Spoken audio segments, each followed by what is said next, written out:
wabarakatuh. We can start the class inshallah. நமக்கு time running out of time inshallah. Just a minute.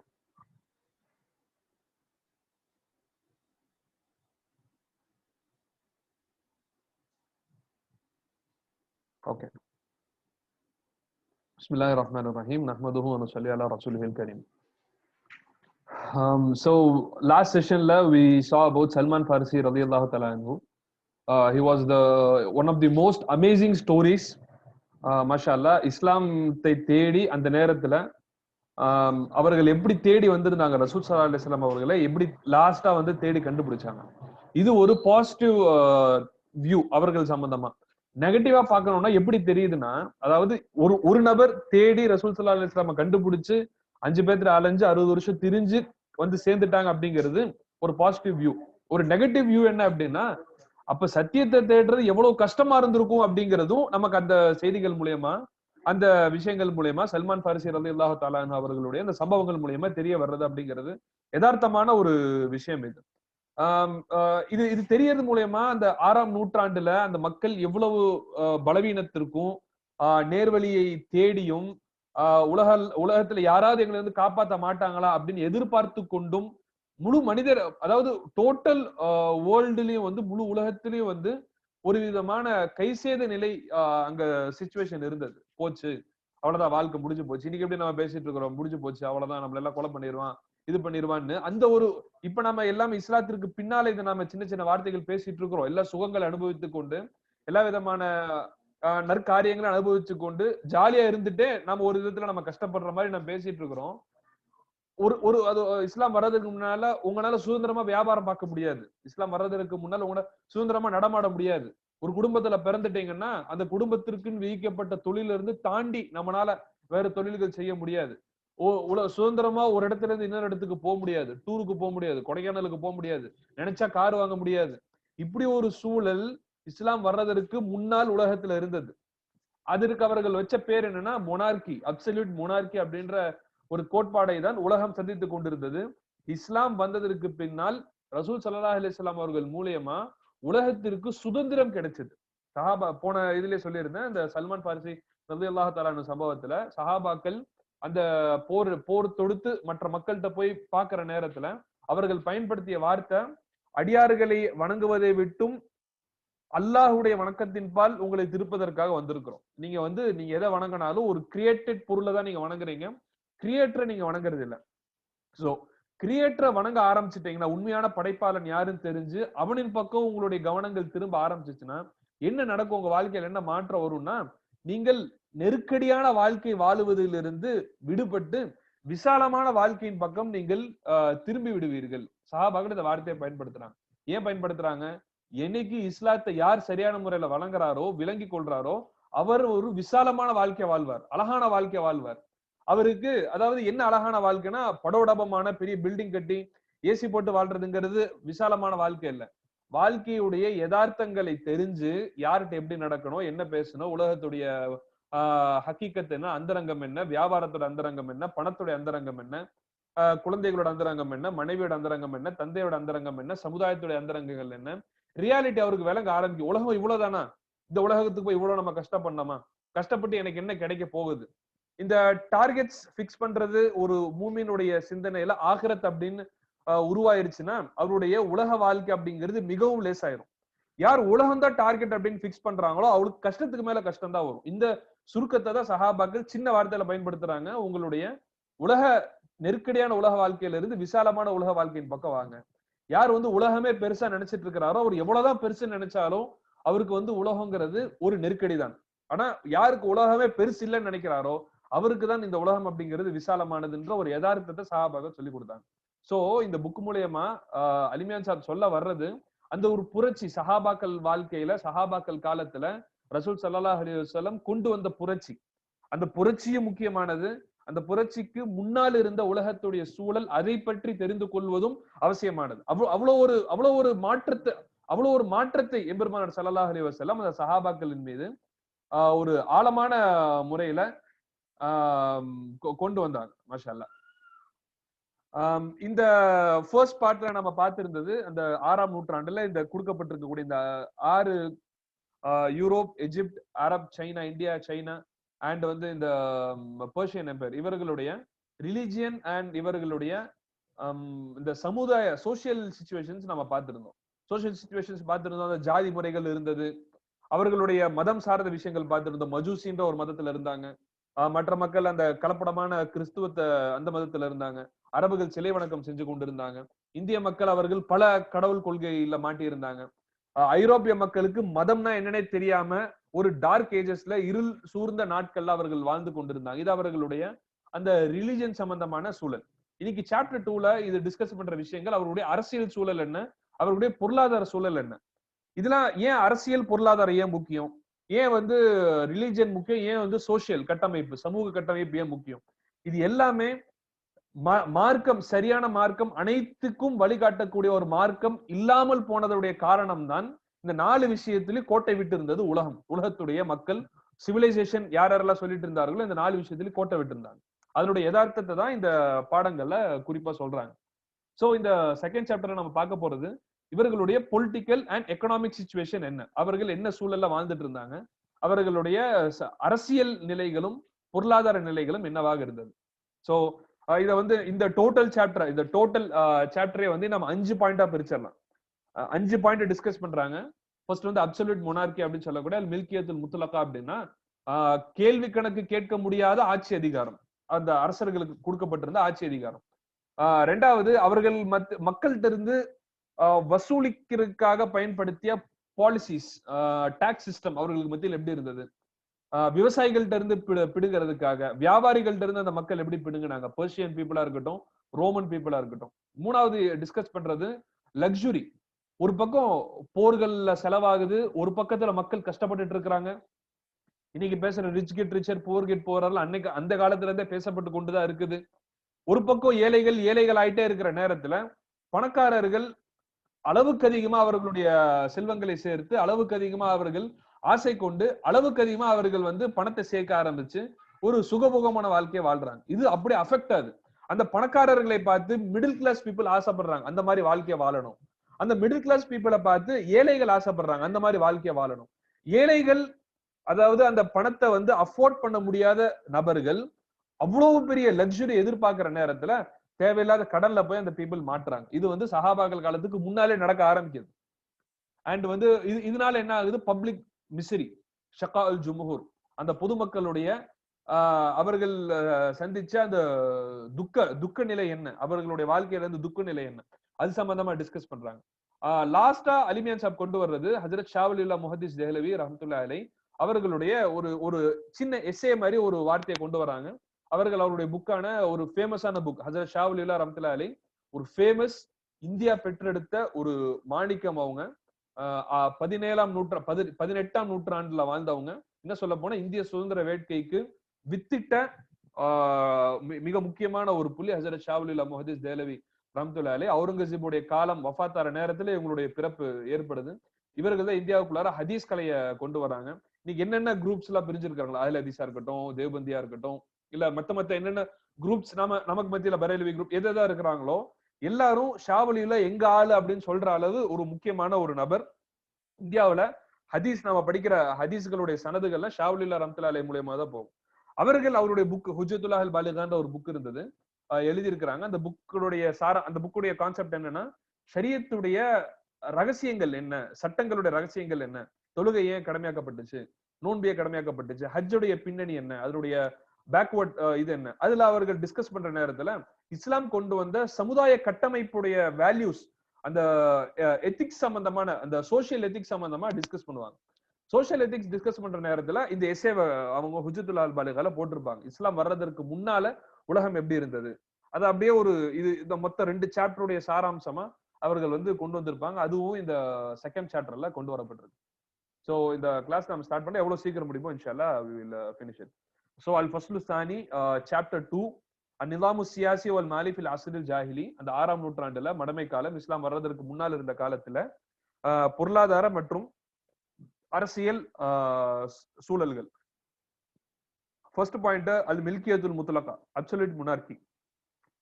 Kaanal Azrul ஜாஹிலி மஸ்ரஹன் லில் ஹுக்மில் ஜாயிர் அல் முஸ்தபித். அந்த இஸ்லாம் வருவதற்கு முன்னால் pre Islamic எரா அப்படிங்கிறது அனைத்து வித அநியாயங்களுக்கும் அனைத்து வித சர்வாதிகாரத்திற்குமான ஒரு மேடையாக இருந்தது. பக்கத்து காணத்து சியாசத்து ஃபி ஹாதல் அஸ்ர் மில்கியத்தன் முத்தலக்கத்தன். அரசியல் கட்டமைப்பு அந்த காலத்தில் சுதந்திர, அதாவது முழு சுதந்திரமான ஆட்சி அதிகாரமாகவே அவர்கள் மத்தியில் அரசியலை வைத்துக் கொண்டிருந்தார்கள். கது தக்கூம் அலா தக்தீசில் புயூத்தாத்தில் ஹாசா. சில நேரங்கள்ல அந்த அரசர்களுடைய பழக்கங்கள் அந்த மக்களுக்கு மத்தியில் எப்படி இருக்கும்னா, அவர்கள் அந்த அரச குடும்பத்தை கடவுளுடைய குடும்பமாக வர்ணிக்கக்கூடிய மக்களா இருந்தார்கள். பாரசீக மக்களை போன்று கமாக்கான ஃபி பாரிஸ், பாரசீக மக்கள் அவர்களுடைய அரசாள குடும்பங்களை கடவுளுடைய வம்சமாக சொல்லிக் கொண்டிருந்தார்கள். பக்கத்துக்கான ஆலு சாசான் யாத்தகிதூன் அன்ன ஹக்கஹும் ஃபில் முல்கி முஸ்தமித்தும் மின் அல்லாஹ். அந்த சாசனிட் எம்பையர், அந்த பாரசீகத்துல இருந்த அந்த குடும்பங்கள், அவர்கள் வந்து என்ன சொல்லிட்டு இருந்தாங்கன்னா, எங்களுடைய ஆட்சி அதிகாரம்ங்கிறது கடவுளால் கொடுக்கப்பட்டது, கடவுள் எங்களுக்கு உதவி செய்துதான் எங்களுக்கு வந்தது அப்படின்ற ஒரு கருத்தை அந்த மக்களை நம்ப வச்சாங்க. அந்த மக்கள், சாதாரண மக்கள், படிப்பறிவு இல்லாத மக்கள், பொதுமக்கள், அந்த பொதுமக்களை நம்ப வச்சிருந்தாங்க நாங்கள் கடவுள்கள் என்று. قد عملوا كل ما في استطاعتهم للتأثير في رعاياهم حتى أذعنوا لهذا الحق الملكي المقدس. இந்த பரிசுத்தமான இந்த ஹெவன்லி இந்த கான்செப்ட், கடவுள்ன்ற கான்செப்ட, அரசர்ன்ற கான்செப்ட அந்த மக்களுடைய உள்ளங்களில் பதிய வைப்பதற்கான அனைத்து முயற்சிகளையும் அவர்கள் செய்து வைத்திருந்தார்கள் இந்த பாரசீக மக்கள். வசாரத் லஹும் அகீதத்தன் யதீனுன பிஹா. இது அவர்களுடைய ஒரு கொள்கையாகவே மாறியது. அந்த பொதுமக்கள்லாம் ஒரு கொள்கையாவே கொண்டிருந்தாங்க இந்த அரசர்கள்லாம் கடவுள்கள் என்று. வகது தக்கூம் அலா தக்தீசில் முலூகி முத்லகன். இது பாரசீக மக்கள்கிட்ட இருந்த பிரச்சனை. இரண்டாவது, சைன மக்கள்கிட்ட என்ன இருந்தது? அவர்கள் சைனால அவர்கள் கருத்து கொண்டிருந்தாங்கன்னா, அவர்கள் வந்து அந்த கடவுளை வந்து, அவர்களுடைய அரசரை வந்து வானம் பெற்றெடுத்த பிள்ளை, இல்ல வானமும் பூமியும், வானம்ங்கிறது ஆண், பூமிங்கிறது பெண், ரெண்டும் ஒன்றிணைந்து பெற்றெடுத்த ஒரு மகன் தான் இந்த அரசர் அப்படின்ற ஒரு கோட்பாடு அவர்களுக்கு மத்தியில இருந்து. இதுல ஹிஸ்டரியில வர்றது கூகுள்ல சாதாரணமா இது கிடைக்கும், சர்ச் பண்ண. அக்கான சீனியும் யுசமூன மலிகஹும் இம்ராத்தூர். சீன மக்கள் அவருடைய அரசரை வந்து எம்ப்ராட்டர் அப்படின்ற அந்த வார்த்தையை பயன்படுத்தினார்கள். இப்ன சமா, அவரை வந்து வானத்துடைய மகன் என்ற பெயரை வைத்து அழைத்துக் கொண்டிருந்தார்கள். ஏத்தகுதுனா அன்ன சமா ஜக்கருன், வானம் என்பது ஆண் என்பதையும், ஒல் அர்து உன்சா, இந்த பூமி என்பது பெண் என்றும் அவர்கள் கருத்து கொண்டிருந்தார்கள். வக்கது வலதல் காயினாத், இந்த இரண்டும் சேர்ந்து இந்த பூமி அனைத்தையும் பெற்றெடுத்தது, அண்ட சராசரங்களை பெற்றெடுத்தது. வக்கானல் இம்ரோத்தர் ஹத்தல் அவ்வல் ஹுவா பிக்ரு ஹாதைனி ஜௌஜைன். ஹதா அப்படின்ற ஷதா அப்படின்னு சைனீஸ்ல சொல்லுவாங்க. அந்த அரசர் வந்து இந்த இருவரும் பெற்றெடுத்த குழந்தை அப்படின்ற ஒரு கொள்கை அவர்களுக்கு மத்தியில் இருந்தது. வக்கானல் இம்ராத்தூர் யாத்தபிரு கல் அபில் வஹீதில் உம்மா, அந்த அரசர் தான் முழு சமுதாயத்துக்குமான ஒரே தந்தை என்ற கோட்பாடு அவர்களுக்கு மத்தியில் இருந்தது. லஹும யஃபஅல மா யஷா, அவருக்கு என்ன வேணாலும் செய்யக்கூடிய சுதந்திரம் இருந்தது அந்த சைனாவுடைய அரசருக்கு. வகான யகூலுன லஹு அன்த அபுல் உம்மத்தி வ உம்முஹா, அந்த மக்கள் எல்லாம் அந்த அரசரை பார்த்து என்ன சொல்லுவாங்கன்னா, நீங்க தான் இந்த சமுதாயத்துடைய தந்தையாகவும் தாயாகவும் இருக்கிறீர்கள் அப்படின்னு அந்த அரசரை பார்த்து சொல்லுவாங்க. வலமா மாத்த இம்ரோத்தர் லீயான் ஐ அவு தாய் சூங், இந்த ரெண்டு அரசர்கள் ஒருத்தர், ஹிஸ்டாரிக்கல் ஃபேக்ட் இது. லீயாங் இல்ல வந்து தாய் சூங், ரெண்டு பேர்த்துல யாரோ ஒருத்தர் இறந்த நேரத்துல லபிசத்தி சீனு சௌபல் ஹதாத், முழு சீன மக்களும் அந்த இதாவில் அந்த பெண்ணு அந்த துக்கத்துடைய ஆடையை அணிந்து கொண்டார்கள். முழு சீன மக்களும் அணிந்து கொண்டார்கள். ஹசனத்தில் உம்மத்து ஹசனன் ஷதீதன், அந்த முழு சமுதாயம் கவலை கொண்டது. எவ்வளவு கவலைனா, ஃபமின்ஹா மன் அஸ்கன வஜ்ஹஹு பில் இப்ர், சில நபர்கள் அந்த அரசர் மூத்தாயிட்டார் என்ற கவலையில தன்னுடைய முகத்தை ஊசியால் குத்தி கொண்டார்கள். ஒமன் கதா ஷஅரஹு, சில பேர் முடியை வெட்டி கொண்டார்கள். ஒமன் தரப உதுனைஹி பி ஜானிபின் நாஷ், அந்த அரசருடைய பிணத்திற்கு பக்கத்துல காதை சில நபர்கள் வெட்டி கொண்டார்கள், அரசர் இறந்து போயிட்டார் என்ற கவலையில. ஏன்னா அந்த அரச பரம்பரைகள்லாம் அந்த மக்களை நம்ப வச்சிருந்தாங்க, நாங்க தான் கடவுள்.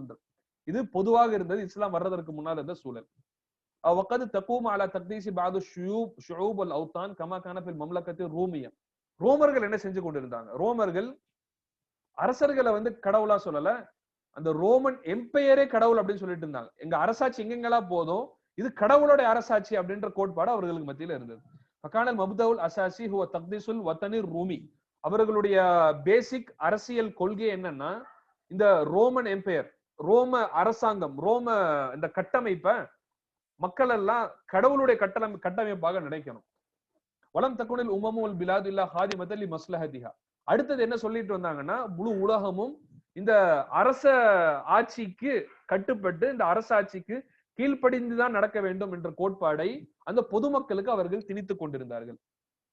இதனால என்ன ஆகுதுன்னா, இன்னும் என்ன சொல்லிட்டு இருந்தா, ஒருகன் எஜ்ரி மின்ஹா தம் இலா மர்கசிஹா, மத்த எல்லா நாடுகளும் ரோமன் எம்பையர்ல வராத எல்லா நாடுகளும் ரோமன் எம்பையருக்கு பவர் சப்ளை பண்ணக்கூடிய நரம்புகளாகவே பார்க்கப்படணும். ரோமன் எம்பையர் தான் உலகத்திற்கே ஹார்ட்டாக இருந்தது, உலகத்திற்கே இதயமா இருக்கணும். மத்ததெல்லாம் நரம்புகள். எல்லா ஊர்ல இருந்து இருக்கக்கூடிய சொத்து செல்வங்கள் அதனுடைய பலன் எல்லாமே இந்த ரோமன் எம்பையருக்கு வந்து சேர வேண்டும் அப்படிங்கிறத வலுக்கட்டாயமா அந்த மக்களுக்கு புரோபகண்டாவா அந்த பொதுமக்களுக்கு சொல்லிக் கொண்டிருந்தார்கள். ولا يمنع بلادا من هذا الحيف والظلم اشتراك في دين وعقيدة ولا إخلاص ووفاء للمملكة. இதுக்கு அடுத்து என்ன சொல்ல வராங்கன்னா, இது எப்படி இருந்தது அந்த ரோமன் எம்பையர்? நான் சொல்லியிருந்தேன், ரோமன் எம்பையர்ல ஈஸ்டர்ன் ரோமன் வெஸ்டர்ன் ரோமனா பிரிந்தது. வெஸ்டர்ன் ரோமன் எம்பையர் ஒரு காலத்துல அழிஞ்சு போயிருச்சு, கிபி 400 அழிஞ்சிருது. ஈஸ்டர்ன் ரோமன் எம்பையர் மிஞ்சி இருக்குது. ஈஸ்டர்ன் ரோமன் எம்பையர் வந்து அதனுடைய ஆட்சி வந்து கான்ஸ்டான்டினோப்பிள்ல இருந்து, இந்த மேல இருக்கிற கான்ஸ்டான்டினோப்பிள்ல இருந்து கீழே சூடான் இருக்கிற பகுதி வரைக்கும் அவர்களுடைய ஆட்சி இருந்தது. ஆனா அவர்கள் வந்து அந்த மிஸ்ர்ல இருக்கக்கூடிய எஜிப்ட் பீப்புளை வந்து இரண்டாம் தர குடிமக்களா தான் நடத்தி கொண்டிருந்தார்கள். இத்தனைக்கும் அந்த எஜிப்ட்ல இருக்க பீப்புள் கிறிஸ்டியன்ஸ் தான். அவர்கள் வந்து கிறிஸ்தவர்களா தான் இருந்தாங்க, இந்த கிறிஸ்டியானிட்டி அக்செப்ட் பண்ண பீப்புளா தான் இருந்தாங்க. ஆனாலும் அவர்களை வந்து இரண்டாம் கட்ட பொதுமக்களாக ட்ரீட் பண்ணாங்க. இன்னும் சூடான் பீப்புள, குறிப்பா இந்த நஜாஷி இந்த வம்சத்துல வரக்கூடியவங்க எல்லாம் 3ஆம் கட்ட பொதுமக்களாக தான் அவர்கள் ட்ரீட் பண்ணிட்டு இருந்தாங்க. ஏன்னா இந்த ரோமன் குடும்பத்துக்கு அவர்கள் சரி வரமாட்டாங்க. என்னதான் எங்க ஆட்சியின் கீழே இருந்தாலும், என்னதான் வந்து எங்களுடைய ஆட்சி அங்க வந்து செல்லுபடி ஆனாலும் அவர்கள் வந்து 2ஆம் கட்ட குடிமக்கள் தான்றத அதுல தெளிவா இருந்திருக்கிறாங்க ரோமர்கள். இது அலிமன் சாப் என்ன சொல்ல வராங்க, இவர்களுடைய இந்த நாட்டுப்பற்று அப்படிங்கிறது அவர்களுடைய மார்க்கப்பற்றை விட மிஞ்சி இருந்தது. என்ன உதாரணம்? ஏன்னா எஜிப்ட் பீப்புளும் அவர்கள் வந்து கிறிஸ்டியன் பீப்புளா தான் இருந்தாங்க, ரோமன் பீப்புளும் கிறிஸ்டியனா தான் இருந்தாங்க. 2 பேரும் கிறிஸ்டியனா இருக்கிறது அப்படிங்கிறது அவர்களுக்கு மத்தியில ஒரு ஒற்றுமையை ஏற்படுத்த கிடையாது. ஒரே கொள்கையில் கீழே இருந்தும் ஒற்றுமை அவர்களுக்கு மத்தியில் ஏற்படுத்த கிடையாது. அந்த கிறிஸ்டியானிட்டியை விட அவர்களுக்கு அவர்களுடைய ரோமன் பவர் தான் முக்கியமா இருந்தது. அதனால அந்த மக்களை கிறிஸ்டியன் பீப்புளா இருந்தாலும் 2ஆம் கட்ட குடிமக்களாக தான் வைத்துக் கொண்டிருந்தார்கள். இது உலகத்துடைய சூழலாக இருந்தது. அடுத்தது வந்து ராபர்ட் பிரிஃபால்ட்டுடைய ஒரு கட்டுரையை சொல்றாங்க. அதோட இந்த கிளாஸ் நம்ம முடிச்சிடலாம். ஆரம்ப கட்டத்தில் இன்ன குல்ல முஅஸ்ஸஸத்தின் பஷரியத்தின் தக்கூமு அலா அஸாஸின் ஸாயிஃபின் மின்ஹா வலா தஸ்ததிஉ அன் துன்கித நஃப்ஸஹா பிஸகாஇன் அவ் நஷாத்தின். சிவிலைசேஷன், இந்த கலாச்சாரங்களுடைய வரலாறு எல்லாம் நம்ம எடுத்து பார்த்தோம் அப்படின்னா, ஒரு கட்டத்தில் அந்த கலாச்சாரங்களுடைய ஆரம்பம் எல்லாம் சில அழகான கோட்பாடுகளின் மீது கட்டமைக்கப்பட்டிருக்கும். அந்த கட்டமைப்பு காலங்கள் செல்ல செல்ல செல்ல மனிதர்கள் மாற மாற அந்த கட்டமைப்பு உருக்குலைந்து அது அதனுடைய அசல் ரூபங்களை மாற்றிக்கொண்டு அது பலவீனமான கட்டமைப்பாக மாறிவிட்டு பின்னால் வர வர வர பலவீனங்கள் அதிகமாகி ஒரு கட்டத்துல அந்த சிவிலைசேஷன் விழுந்து அது உடைஞ்சு சினாபினம் ஆயிரும். இதுதான் உலகத்துல நடந்த ஒரு யதார்த்தமான உண்மை, எல்லா சிவிலைசேஷன்ல இருக்கிற பிரச்சனை. ஆனா ரோமர்கள்ட்ட இருந்த பிரச்சனைங்கிறத ரோபர்ட் பிரிஃபால்ட் சொல்றாரு. ஆனா ரோமர்களிடத்தில் ஆரம்பத்திலிருந்தே அவர்களுடைய கட்டமைப்புங்கிறது, அவர்களுடைய சிவிலைசேஷன், அவருடைய அந்த கலாச்சார கட்டமைப்புங்கிறது அழகான கோட்பாடுகளின் மீது அமைய கிடையாது.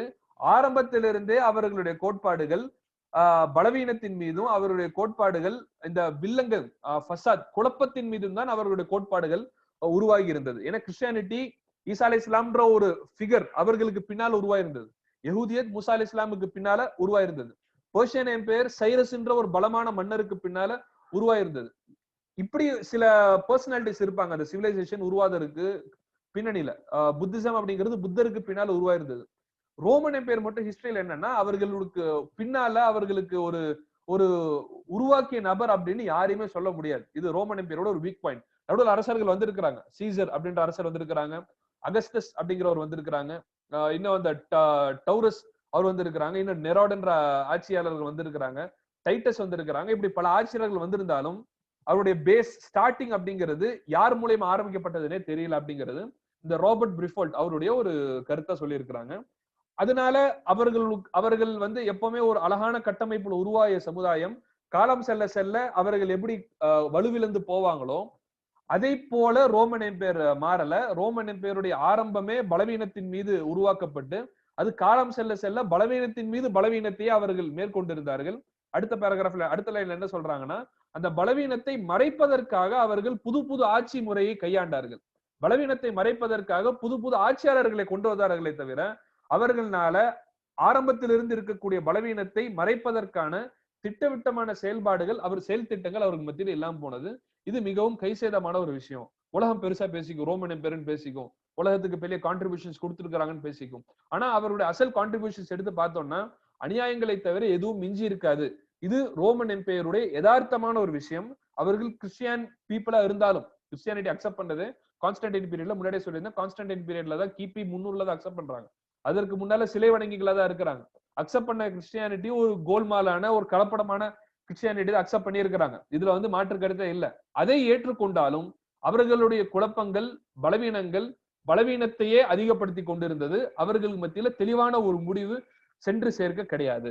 இது அவர்களுக்கு மத்தியில இருந்த இந்த ரோமர்களுடைய சிச்சுவேஷனை இந்த ராபர்ட் பிர்ஃபோல் சொல்லி காட்டுறாங்க. அடுத்த பேராகிராஃப் நாளைக்கு பாக்குற டாபிக் என்னன்னா, அந்த மிஸ்ர்லயும் ஷாம்லயும் அவர்கள் என்ன செய்து கொண்டிருந்தார்கள்.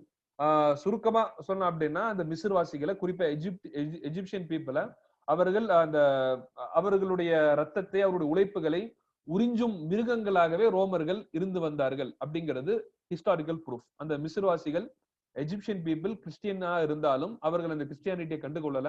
பேருக்கு கிறிஸ்டியனா இருந்துக்கோ, அதுல எல்லாம் மாறக்கூடாது. ஆனா எனக்கு கொடுக்க வேண்டிய டாக்ஸ், எனக்கு கொடுக்க வேண்டிய வரி பணம், எனக்கு கொடுக்க வேண்டிய வாடகை, லீஸுக்கு இருக்கிற அந்த குத்தகைக்கு இருக்கிற அமௌண்ட் எல்லாமே வந்துகிட்டு தான் இருக்கணும் அப்படிங்கறதுல பயங்கர கட்டாயமான முறையில அந்த ரோமர்கள் கடுமையான முறையில இந்த மிஸ்ர்வாசிகள் இடத்தில் நடந்து கொண்டார்கள். இது இன்ஷால்லா நாளைக்கு பார்க்கலாம். அடுத்தது டாக்ஸ் சிஸ்டம் ஆஃப் பெர்ஷியா. அடுத்தது அவர்களுக்கு மத்தியில இந்த லக்ஸுரி வாழ்க்கை. ஒரு பக்கம் மக்கள் நாசமா போயிட்டு இருக்கிறாங்க, ஒரு பக்கம் அரசர்கள் சுகபோகமான வாழ்க்கைய இன்னும் யோசி அதிகப்படுத்தி கொண்டே போயிட்டு இருக்கிறாங்க. இது சமுதாயத்துக்கு மத்தியில என்ன ஒரு ஏற்ற இறக்கத்தை ஏற்படுத்தியது அப்படிங்கிறத நம்ம அழகான முறையில கொண்டு வருவாங்க. இது நம்ம இன்னைக்கு தற்காலத்துல கூட நம்ம பொருத்தி பார்க்கலாம். ஒரு நிக்கா முடிக்கிறோம், ஒரு திருமணம் நடக்குது, அந்த திருமணத்துக்கு பணம் இருக்கிறவங்க தாம் தூம்னு செஞ்சிடறாங்கன்னு வைங்களேன். அந்த செஞ்சதை வந்து ஒரு ஸ்டாண்டர்டா உருவாயிரும். அந்த சக்தி இருக்கிறவர் கையில அவருடைய கையில போட்டு கை காசை போட்டு செலவு செய்யறவர் செஞ்சுட்டாரு, ஒரு ஸ்டாண்டர்ட் கிரியேட் ஆயிருச்சுன்னா அதே மாதிரியே செய்யணும் அப்படின்னு ரெண்டு பீப்புள் அஃபெக்ட் ஆவாங்க. மிடில் கிளாஸ் பீப்புள் அஃபெக்ட் ஆவாங்க, லோ கிளாஸ் பீப்புள் அஃபெக்ட் ஆவாங்க. மிடில் கிளாஸ் பீப்புள் அங்கங்க ஏதோ அவங்களோட சேவிங்ஸ்ல இருந்தோ கொஞ்சம் கடனை வாங்கியோ கஷ்டப்பட்டு அப்படி செஞ்சுட்டாரே அதே மாதிரி செஞ்சாதானே நமக்கு ஒரு கண்ணியமா இருக்கும் அப்படின்ற ஒரு மைண்ட் செட் அந்த மக்களுக்கு மத்தியில கிரியேட் ஆகும். சேம் அதே கிரியேட் ஆகி அப்படியே ஒரு நிக்கா நடக்கும்.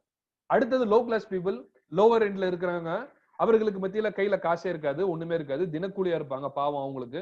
அவங்க அதே மாதிரி இல்ல, அது கொஞ்சம் கம்மியானாச்சு, நான் ஒரு கல்யாணம் பிடிக்கணும், ஒரு மண்டபம் பிடிக்கணும், ஒரு இதுல செலவு பண்ணணும் அப்படின்னு கடனை வாங்கி இது திருமணத்தை முடிப்பாங்க. பிரச்சனை அங்க இருந்து ஆரம்பிக்கும். அந்த கடனை வாங்குறதுக்கு, அந்த கடனை அடைக்கிறதுக்கு அவர்கள் வாழ்க்கை ஃபுல்லா கஷ்டப்படணும். அந்த கடனை கொடுக்க முடியாததுனால பெண் வீட்டுக்கு இருந்து வரதட்சணை சரியான மாப்பிள்ளை வீட்டுக்கு போகாது. மாப்பிள்ளை வீடு அதனால பெண்ணை திருப்பி அனுப்பி விடுவாரு. திருப்பி பிரசவ செலவுன்னு இருக்கும். திருப்பி போய் இந்த வரதட்சணையை வாங்கிட்டு வான்னு பேச்சுக்கு பேச்சு சொல்லி காட்டுவாங்க. உங்க குடும்பத்துல என்ன செஞ்சு காட்டாங்கன்னு சொல்லி காட்டுவாங்க. எல்லாத்துடைய பிரச்சனை எங்க இருந்துங்க ஆரம்பிக்குது? ஏங்க திருமணத்துல இவ்வளவு பிரச்சனை? பணத்துக்காக எங்க சின்ன சின்ன விஷயத்துல இருக்கிறாங்க அப்படின்னா, இஸ்லாமிய வழிகாட்டுதலை முஸ்லிம்கள் கொஞ்சம் மறந்ததுனால ஏற்பட்ட பிரச்சனை இது. இந்த மாதிரி வரதட்சணை பிரச்சனையா இருக்கட்டும், திருமணத்தோட தாம் தூம்னு முடிக்கிறதா இருக்கட்டும், இதெல்லாம் இந்துக்கள்கிட்ட, இங்க இருந்த பொதுமக்கள்கிட்ட இருந்த ஒரு பழக்க வழக்கம். அந்த பழக்க வழக்கத்தை பார்த்து நாமளும் நமக்கு மத்தியில உள்வாங்கிட்டோம். நம்மளோட நிக்காவும் இப்படிதான் முடியணும், நிக்கானாலே ஒரு தலையில தூக்கி வச்சு ஒரு பாரமான ஒரு கான்செப்ட் அப்படின்னு நமக்கு மத்தியில விளங்கிட்டோம். ஆனா சஹாபாக்களுக்கு மத்தியில ரொம்ப ஒரு சின்ன ஒரு விஷயம், ஒரு கடைக்கு போய் 1 கிலோ தக்காளி வாங்கினா எவ்வளவு சுலபமா இருக்குமோ, கொஞ்சம் கஷ்டம் நடந்து போய் இதுல போட்டு வாங்கிட்டு வரணும், கூடையில போயிட்டு வாங்கிட்டு வரணும், அது மட்டும் தான் கஷ்டம். அந்த மாதிரி சஹாபாக்கள் நிக்காவை எடுத்திருந்தாங்க. ஒரு சின்ன உதாரணம் அது வந்துருச்சு. இந்த பெர்ஷியன் பீப்புளுடைய சிச்சுவேஷனை பார்த்து அந்த லோவர் எண்ட் பீப்புள் எப்படி மாறினாங்கிறத இந்த இதுல சொல்லுவாங்க, சாப்டர்ல சொல்லுவாங்க. திடீர்னு ஞாபகம் வந்துச்சு. அந்த மாதிரி சஹாபாக்கள் திடீர்னு போவாங்க, நிக்கா முடிச்சுட்டு வந்துருவாங்க. ஒரு பெரிய ஒரு சலசலப்பு, ஒரு சர்ச்சை, ஒரு பெரிய விஷயமே அவருக்கு மத்தியில இருக்காது. என்னமோ நம்மளுடைய வாழ்க்கையில மாத்திக்கிட்டோம். அரப்ஸும் மாத்திக்கிட்டாங்க, அதுல மாற்று கருத்து கிடையாது. அவங்களும் நிக்காவை தாம் தூம்னு முடிக்கிறது சொல்ல தெளிவா சொல்லிட்டாங்க. பர்க்கத்தான நிக்கா அப்படிங்கிறது அந்த செலவு பட்டியல்ல எது வந்து இருக்கிறதுல கம்மியா இருக்குமா அப்படின்னு. நம்ம இருக்கிறதுல எது பெருசா இருக்கிறோம் அப்படிங்கறத செலவு பண்ணிட்டு பிறகு நம்மளுடைய நிக்கால பரக்கத்தை எதிர்பார்க்கக்கூடிய ஒரு சமுதாயமா நம்ம இருக்கிறோம். அல்லாஹ் நமக்கு விளங்கக்கூடிய தௌஃபீக்க கொடுக்கணும் இன்ஷா அல்லாஹ். கிளாஸ் முடிச்சுக்கலாம். ஏதோ டவுட்ஸ் இருந்தா கேளுங்க. we have இன்னும் ஒரு 5 to 6 minutes இருக்கு.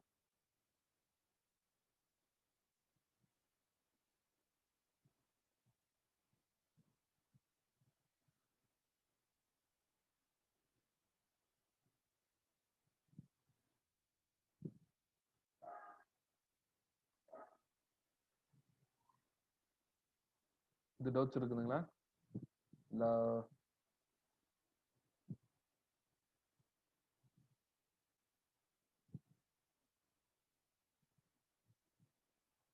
Okay fine. நம்ம இது முடிக்கிறதுனா ஒரு தம்ஸ் அப் கொடுத்துருங்களேன். we can finish it inshallah.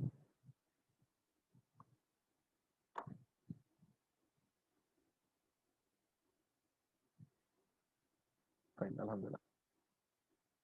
So இன்ஷால்லா நாளைக்கு இப்ராஹிம் மௌலானா டாக்டர் இப்ராஹிம் அவங்களோட கிளாஸ் என்ஜாய் யர் லைஃப் இஸ்தந்தி பி ஹயாத்திக், அதை மிஸ் பண்ணிடுறாங்க இன்ஷால்லா. நல்ல அற்புதமான டாபிக்ஸ் போயிட்டு இருக்குது. முன்னாடி மிஸ் பண்ணியிருக்கிறவங்க யூடியூப்ல செக் பண்ணிக்கலாம் இன்ஷால்லா. ஓகே முடிச்சுக்கலாம் இன்ஷால்லா. சுப்ஹானல்லாஹி வ பிஹம்திஹி சுப்ஹானக்கல்லாஹும்ம வ பிஹம்திக வ நஷ்ஹது அன் லா இலாஹா இல்லா அன்த வ நஸ்தக்ஃபிருக வ நதூபு இலைக். சுப்ஹான ரப்பிக ரப்பில் இஸ்ஸத்தி அம்மா யசிஃபூன் வ ஸலாமுன் அலல் முர்ஸலீன் வல்ஹம்துலில்லாஹி ரப்பில் ஆலமீன். அஸ்ஸலாமு அலைக்கும் வ ரஹ்மத்துல்லாஹி வ பரகாத்துஹு.